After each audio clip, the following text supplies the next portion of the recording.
네, 오랜만에 이제 주일 오후 예배 내려오게 되었는데요.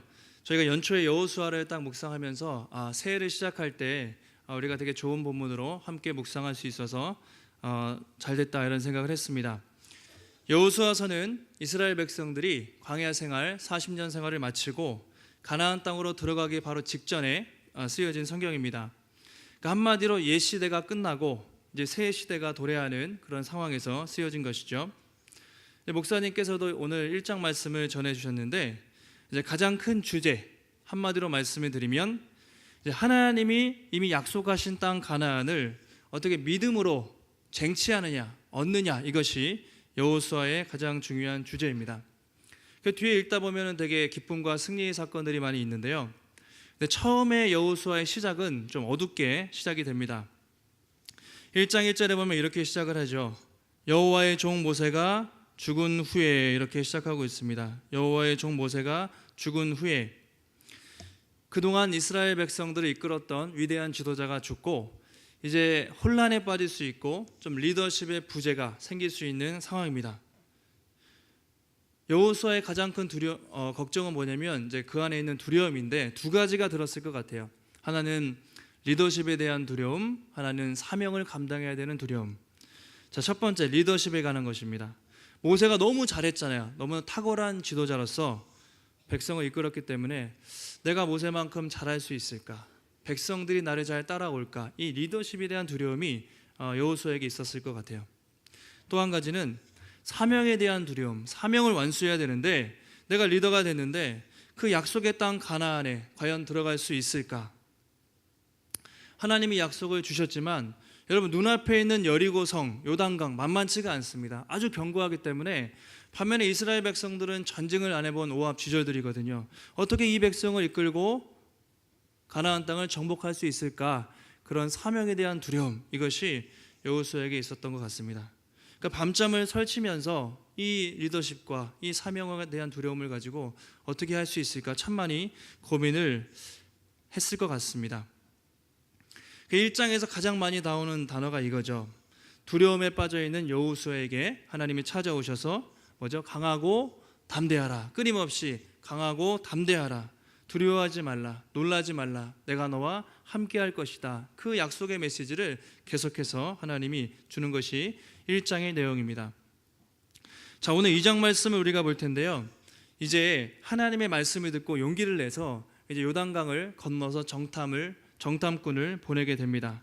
자, 2장 1절 말씀인데요. 우리 앞에 보시고 한 목소리 읽겠습니다. 시작. 눈의 아들 여호수아가 시딤에서 두 사람을 정탐꾼으로 보내며 이르되 가서 그 땅과 여리고를 엿보라 하매 그들이 가서 라합이라 하는 기생의 집에 들어가 거기서 유숙하더니. 네, 지도를 잠깐 보시면 이제 시딤이 어디냐면요. 시딤이 요단강으로 기준으로 했을 때 아벨 시딤이라고 되어 있는데 요단강 동편입니다. 가운데 쭉 길게 되어 있는 것이 요단강이고요. 그 다음에 녹색으로 연두색으로 이제 두 개가 있죠. 건너편에 있는 것이 여리고입니다. 그러니까 저 요단강을 지나서 가야 되는데 시딤에 이스라엘 백성들이 정착해 있고 여리고까지 두 명의 정탐꾼을 이제 보내게 된 것이죠. 다음 지도 하나 보시면 이제 앞으로 우리가 계속해서 볼 것인데 이제 넘어가요. 요단강을 넘어가서 이제 여리고를 함락하고 중부 지역을 점령합니다. 그리고 남부로 내려가서 남쪽을 점령하고 마지막 하솔 저 위쪽에 북쪽을 가서 점령을 하므로 이제 여호수아서가 땅을 이제 점령하는 그런 승리 역사로 이렇게 기록이 되어 있습니다. 자, 다시 돌아오시면 이제 정탐꾼 38년 전에도 모세가 12명의 정탐꾼을 가데스 바네아로 보낸 적이 있습니다. 근데 그때는 상황이 안 좋았죠. 여호수아와 갈렙만이 긍정적인 그런 보고를 하고 나머지 10명은 되게 부정적인 보고를 해서 그것 때문에 40년 동안 방황하게 됐던 그런 안 좋은 역사가 있습니다. 이제 아마 고민하다가 여호수아가 여리고 상황을 탐지하기 위해서 2명의 사람만 선발해서 보내게 됩니다. 근데 오늘 아까 1절 말씀 보시면 하필이면 어디로 들어갔죠? 그 정탐꾼들이 기생의 집에 들어가 유숙했다. 라합이라 하는 기생의 집에 들어갔다. 이렇게 되어 있습니다. 여러분, 기생으로 번역된 것이 어느 성경에는 여관 주인 이렇게도 되어 있는데 그것은 좀 좋게 번역한 것이고 언어대로 말하면 사실 몸을 파는 창녀, 창기라고 되어 있습니다. 그러니까 하나님은 왜 여리고의 수많은 그런 곳 중에서 그저 기생의 집으로 들어가게 하셨을까? 이 의문이 처음에 드는 것이죠. 아마 두 가지 이유 정도가 아니었을까 생각을 합니다. 첫 번째가 일반 가정집에 가면 이제 발각되기 쉬우니까 많은 사람들이 오가는 여인숙처럼 돼 있고 또 거기 이제 어떤 몸을 파는 이런 것들이 연결돼 있을 텐데 많은 사람들이 오갔기 때문에 정탐꾼들이 들락날락해도 잘 모를 수 있었겠다, 그런 것이 있고요.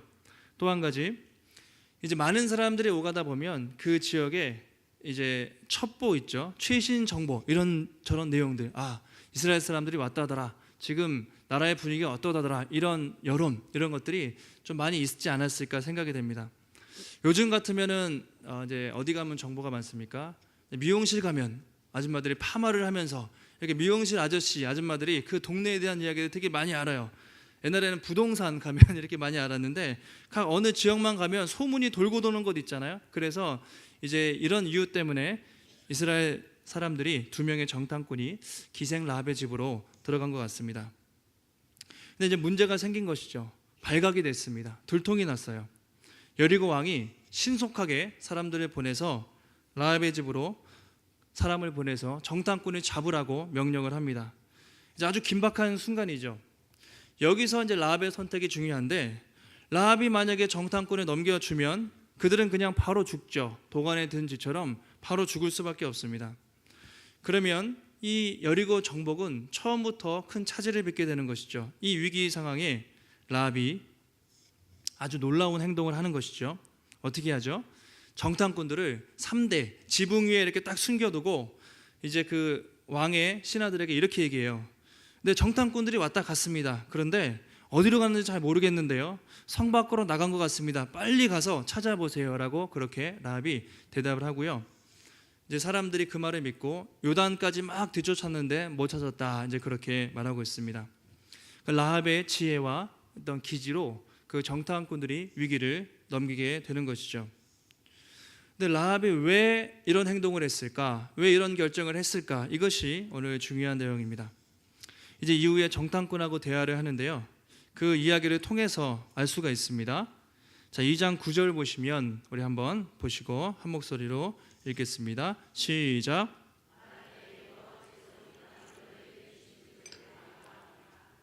너희를 심히 두려워하고 이 땅 주민들이 다 너희 앞에서 간담이 녹나니 여호와께서 이 땅을 너희에게 주신 줄을 내가 아노라 이랬습니다. 주신 줄을 아노라. 이제 원어로 완료형입니다. 완료형. 이미 하나님이 주신 것을 내가 다 알고 있다 그랬습니다. 주셨습니까? 아직 여리고 요단강도 안 건넜어요. 아직 안 주셨는데 라합은 확신하고 있는 거죠. 하나님께서 너희들을 통해서 이 여리고를 주실 것을 내가 이미 확실하게 알고 있다. 그 라합의 확실한 믿음을 보여주고 있습니다. 그러면서 이 여리고 모든 사람들이 이스라엘 당신들이 온다는 소식을 듣고 간담이 다 녹았다 이렇게 말하고 있습니다. 간담이 녹다, 마음이 완전히 녹아내리다, 너무 무서워서 아무것도 못하는 상태, 이게 이제 간담이 녹다 이런 건데요. 여러분 언제 좀 이럴 때가 있을까요? 간담이 녹다. 예를 들어서 뭐 밤에 길을 가거나 골목을 지나가는데 갑자기 여러분 차에 확 이렇게 치일 뻔한 적 있으세요? 차가 확 튀어나와가지고 이렇게 죽을 뻔했다, 그렇죠? 확 치일 뻔할 때, 이럴 때 마음이 확 이렇게 당황스러울 때 있죠. 밤에 막 길을 가는데 누가 이렇게 자꾸 쫓아오는 것 같은 거예요. 계속 쳐다보지도 못하고 혼자 가는데 막 그럴 때 뭔가 떨리고 간담이 서늘할 때, 마음이 녹다, 이런 표현이거든요. 너무 무서워서 옴짝달싹 못할 때 이제 간담이 서늘하다 이런 표현인데, 그만큼 여리고 사람들이 이스라엘 사람들의 소문을 듣고 두려워 떨었다는 것이죠. 자, 그 이유가 무엇인지 10절 이하에 나와 있는데요, 두 가지입니다. 뭐냐면 내가 들었는데 아주 오래전에 애굽에서 이스라엘 백성들이 나올 때 하나님이 홍해 물을 가르게 한 그 사건을 내가 기억하고 있다, 이 얘기를 갑자기 하는 거예요. 이게 언제 일이죠? 40년 전의 일입니다. 40년 전에 그 엄청 먼 그죠? 타국의 소식이었겠죠.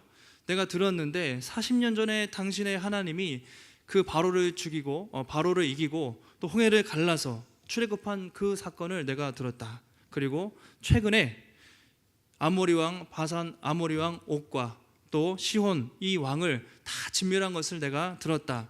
이것은 이제 최근에 있었던 일이거든요. 어쨌든 이스라엘의 40년의 역사를 다 알면서 내가 그 모든 것을 들어서 우리가 다 알고 있다. 그렇게 말하는 것이죠. 여기서 더 나가서 놀라운 고백을 합니다. 11절 보시면 우리가 듣자 마음이 녹았고 너희로 말미암아 사람이 정신을 잃었나니 이렇게 얘기하죠. 그 이야기를 듣고 또 마음이 또 녹았어요. 정신을 잃을 정도였습니다. 그만큼 두려워했다는 것이죠.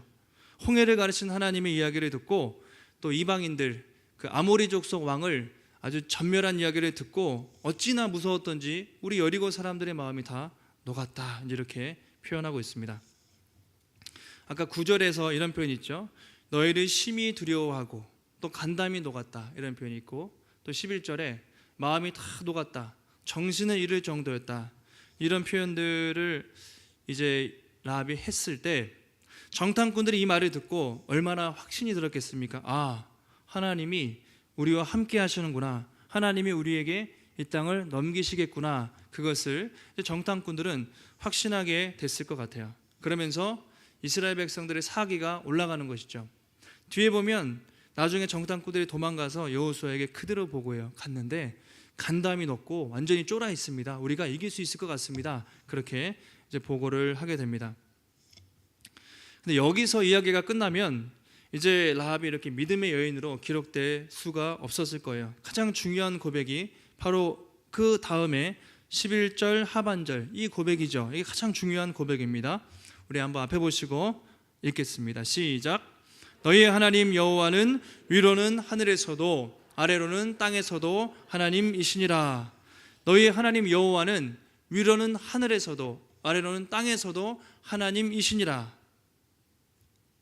이 고백이 이제 라합을 살린 고백이죠. 옛날 성경에는 너희 하나님 여호와는 상천하지의 하나님이시라 이렇게 고백을 했습니다. 그러니까 하늘을 다스리시고 땅을 다스리실 뿐만 아니라 하늘과 땅 사이에 온 우주 만물을 다스리시는 하나님이 바로 여호와 하나님이시다 그렇게 고백을 하는 것입니다. 여러분 놀랍지가 않습니까? 이스라엘 사람도 아니에요. 가나안 아주 우상을 숭배하는 가나안 여인이고 그것도 몸을 파는 아주 비천한 창녀 창기 입술에서 어떻게 이런 고백이 나올 수 있을까? 놀라운 고백이죠. 당시 여리고 사람들은 다 들었어요. 하나님이 홍해를 가르신 분이고 아모리 왕 시혼 또 바산 왕 옥 다 죽였다 그런 얘기를 들었습니다. 근데 그 사람들은 듣기만 했을 뿐 하나님을 인정하고 신앙 고백을 하는 데까지 나아가지가 않았습니다. 아무리 하나님이 강해도 여리고 성이 우리를 지켜줄 거야 이런 생각으로 하나님께 항복하지 않았던 것이죠. 근데 오늘 라합은 믿음의 고백을 하죠. 심지어 여러분 이스라엘 백성들이 광야에 있을 때 그렇게 하나님을 많이 이적과 기사를 경험했음에도 불구하고 끊임없이 하나님께 불순종하고 배반을 했습니다. 그 하나님이 뭐라고 하냐면 이 목이 뻣뻣한 목이 곧은 백성들이라고 하나님이 그렇게 지적을 많이 했죠. 근데 오늘 라합은요 하나님을 직접 만나거나 그 눈으로 보거나 기적을 경험한 적이 없었는데 그 멀리서 하나님에 대한 소식을 듣고 이스라엘 백성들도 하기 힘든 놀라운 고백을 라합이 하는 것이죠. 그리고 그의 고백으로 말미암아 이스라엘 백성들이 이제 구원을 받게 됩니다. 아까 첫 번째 질문이 이거였어요. 왜 하필 여리고의 수많은 사람들 중에 그 기생 라합의 집에 정탐꾼이 들어가게 하셨을까? 그 이유는 군사적인 정보를 얻기 위한 것이 아니었습니다. 바로 하나님은 그 라합의 믿음, 그렇죠? 그 이방 타국에서 우상을 숭배하는 그 속에서도 정말 여호와 하나님을 경외하고 하나님을 믿었던 그 신실한 여인 그 라합을 기억하시고 그녀를 만나기 위해서 정탐꾼들을 보내서 이렇게 라합의 집까지 오게 하신 것이죠. 이것이 어떻게 보면 하나님이 라합을 찾아오신 중요한 이유가 되는 것입니다. 요한복음 4장에 보면 여러분 예수님이 유대에서 갈릴리로 지나가는 장면이 있습니다. 보통 사람들은 유대에서 갈릴리로 지나갈 때 사마리아 사람들을 경멸했죠. 사마리아 사람들을 싫어해서 직선으로 가면 빨리 갈 수 있는데 항상 삥 돌아서 그렇게 갈릴리로 갔습니다. 근데 요한복음 4장 4절에 보면 예수님이 사마리아를 통과하여야 하겠는지라 이런 표현이 있습니다. 사마리아를 꼭 내가 통과해야겠다는 예수님의 이제 의지가 나타나 있죠. 제자들도 이해를 못했어요. 예수님, 그 사마리아 사람들 있는데 돌아가셔야지 왜 일로 가십니까? 많은 의문을 남겼을 것입니다. 그런데 어떻게 됐죠? 그 다음 이야기를 들어보면 사마리아 우물가에서 수가성 여인을 만나죠. 아무 소망 없이 살고 있는 한 여인을 만나서 그에게 복음을 전하시고 영원히 목마르지 않는 생수를 예수님이 주시는 것이죠. 그래서 그녀가 구원을 받고 그를 통해서 복음이 사마리아 지역에 그렇게 전파되는 놀라운 축복을 경험하게 됩니다. 그러니까 예수님이 사마리아를 왜 지나가셨는가? 바로 그 한 여인을 만나기 위해서 지나가신 것이죠. 마가복음 7장에도 비슷한 이야기가 있습니다. 수로보니게 여인 이야기 아실 텐데요. 수로보니게, 베니게, 그 이스라엘 제일 북쪽에 그 위에 있던 이방 땅인데 왜 예수님이 바쁘신데 그 멀리 수로보니게까지 가셨겠습니까? 지나가는데 딸이 귀신 들려서 그렇게 아파하고 있는 그 여인을 만나죠. 고쳐달라고 간구하는데 처음에 예수님이 거절하십니다. 자녀의 떡을 취해서 개들에게 던짐이 마땅치 않다. 그래 거절하세요. 여인이 대답하죠. 주여 옳습니다마는 개들도 아이들이 먹던 부스러기를 먹습니다. 대단한 믿음의 고백을 합니다. 그리고 예수님은 그 고백을 듣고 그 여인을 딸을 치유해 주시는 것이죠. 예수님 왜 수로보니게까지 할 일 없이 가셨겠습니까? 바로 그 수로보니게에는 예수님이 필요한, 예수님의 도움이 절실히 필요한 한 여인이 있었고 주님은 그 여인을 만나기 위해서 바로 수로보니게까지 가신 것이죠. 성경에 보면 이런 이야기가 많습니다.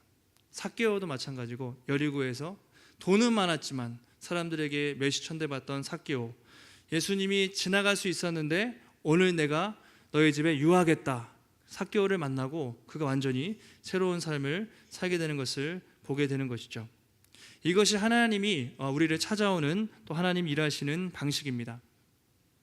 세상 사람들은 학식이 있고 문벌 좋고 또 돈 많은 사람들 좋아하지만 예수님은 그렇지 않고 힘없고 돈 없고 세상이 주목하지 않아도 그 마음속에 하나님을 사랑하는 또 하나님을 경외하는 그런 죄인들, 그런 연약한 자들을 찾아오셔서 그들에게 소망을 주시는 것이 바로 우리 하나님이시라는 것이죠.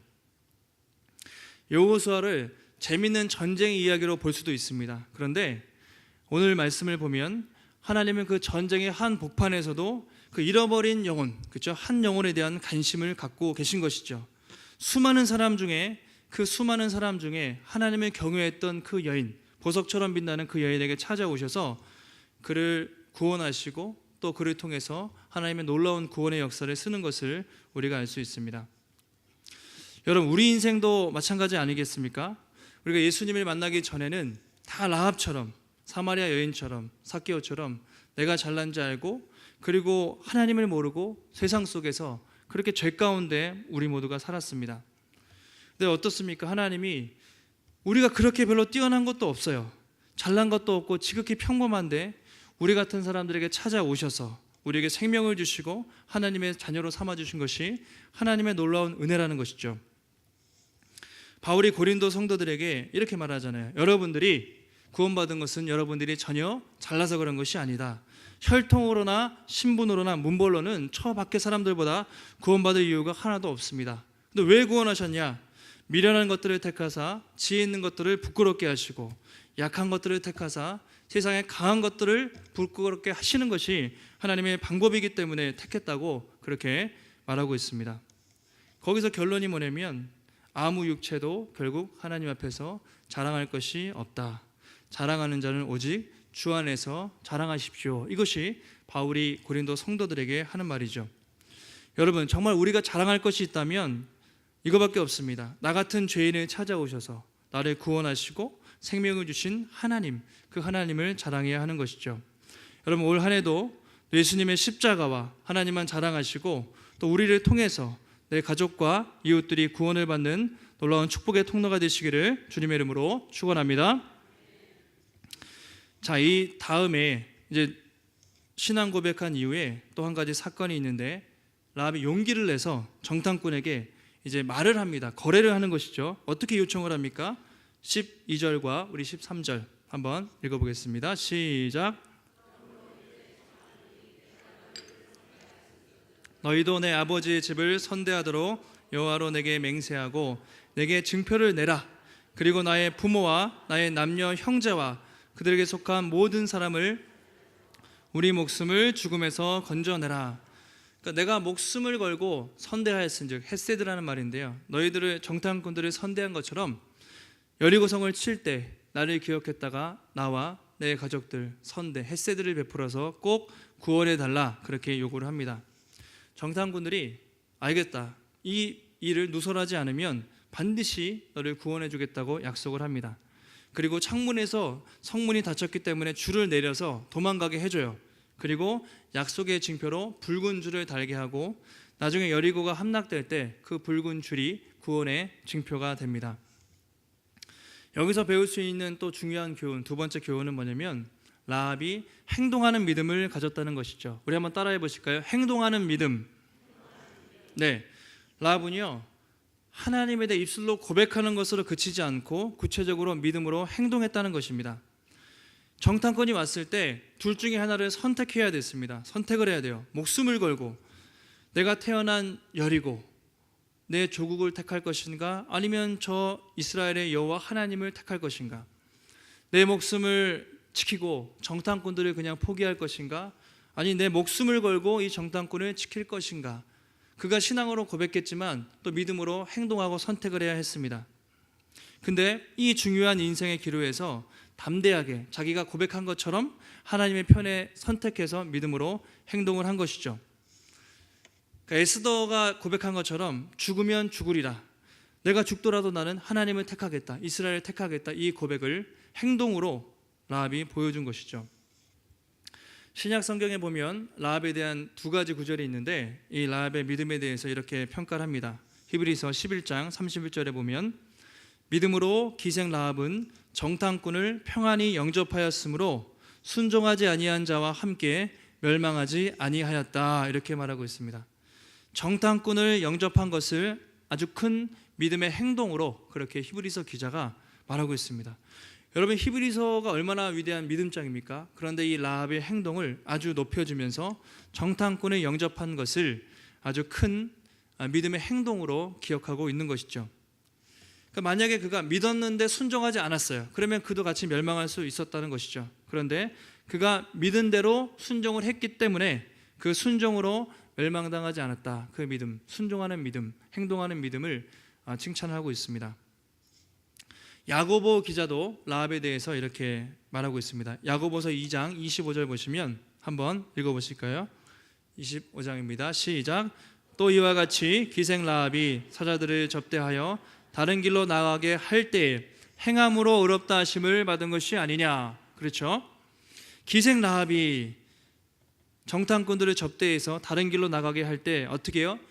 행함으로 의롭다 하심을 받은 것이 아니냐, 이렇게 말하고 있습니다. 믿음의 고백뿐만 아니라 그가 믿은 대로 행동함으로, 그의 행함으로 의롭다 하심을 받았다, 그렇게 그의 행동에 대해서 칭찬을 인정을 하고 있습니다.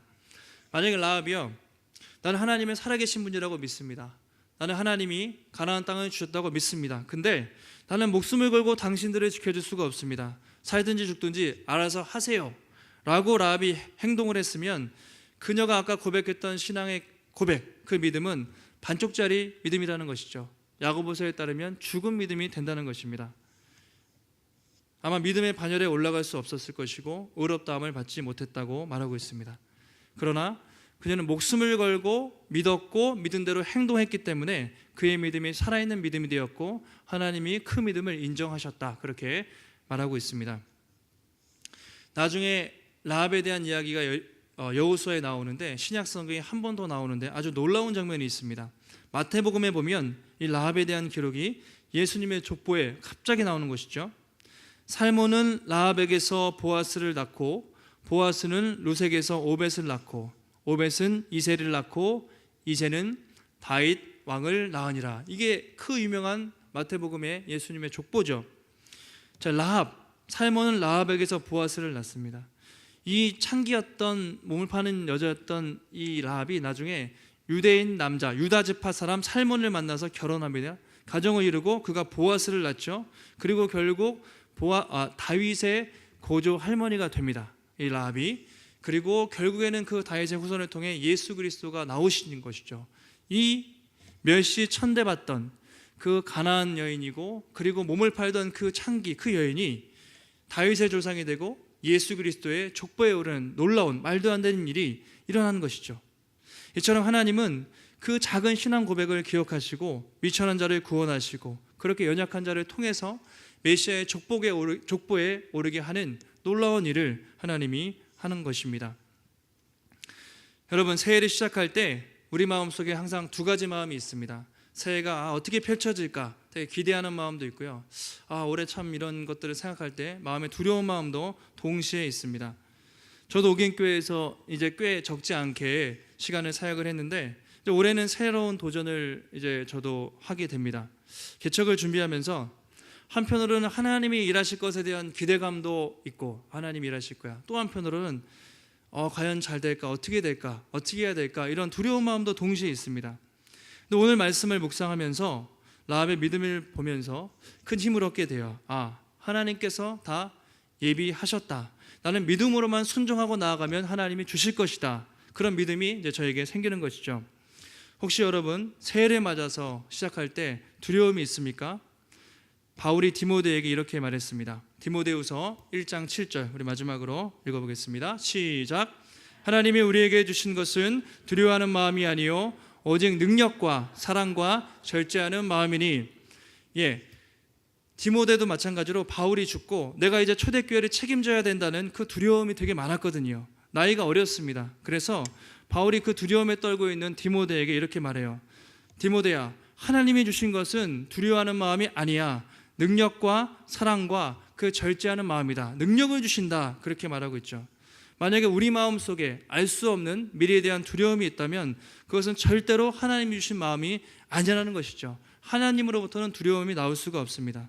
만약에 그렇다면 우리가 이렇게 기도해야 되는 것이죠. 하나님, 내 안에 두려움을 제하시고 하나님의 능력을 믿고 복음과 함께 달려갈 수 있는 믿음을 허락해달라고 우리가 기도를 해야 하는 것입니다. 말씀을 정리하겠습니다. 사랑하는 오겐의 성도 여러분, 지금 여러분이 가지고 있는 믿음은 라합과 같이 살아있는 믿음입니까? 아니면 입술로만 고백하는데 그치는 믿음입니까? 내가 하나님을 믿는다고 고백하면서 믿음으로 담대하게 행하지 못하는 그 부분들이 무엇이 있습니까? 한번 생각해 보시기 바랍니다. 돌아보면 하나님은 약속하신 것이 있고 더 큰 것을 주기 원하시는데 우리가 믿음으로 순종하지 못해서 받지 못할 때가 참 많이 있는 것 같습니다. 우리가 새해를 시작할 때 지금은 같이 출발하시죠. 우리가 성경을 몇 번 읽어야지, 새벽기도에 나와야지, 뭘 해야지 많이 계획을 세우셨는데 출발선을 같은데 1년을 돌아보고 나면 어떤 분은 더 많은 열매를 맺고 어떤 분은 현상 유지하고 어떤 분은 퇴보할 수도 있습니다. 그 차이가 뭐냐면 얼마나 하나님의 약속을 붙들고 믿음으로 순종하며 나아가는가, 거기에 달려있다는 것이죠. 사랑하는 성도 여러분, 눈앞에 보이는 여리고, 눈앞에 보이는 세상의 거대함 앞에 쫄지 마시고 주눅들지 마시기 바랍니다. 하나님이 이미 가나안 땅을 주셨다고, 선물로 주셨다고 성경이 약속하고 있습니다. 그렇다면 오늘 우리에게는 이미 사망 권세 이기시고 부활하신 승리하신 예수 그리스도가 있고 이미 승리가 보장된 싸움을 하는 것이고 그분을 믿음으로 따라가기만 하면 우리에게 약속하신 것을 얻을 수가 있다는 것이죠. 올 한 해도 이 약속의 말씀을 붙들고 여러분 라합처럼 세상을 두려워하지 마시고 하나님의 편에 서서 믿음으로 여리고를 정복하시고 세상을 이기는 복된 성도들이 되시기를 예수님의 이름으로 축원합니다.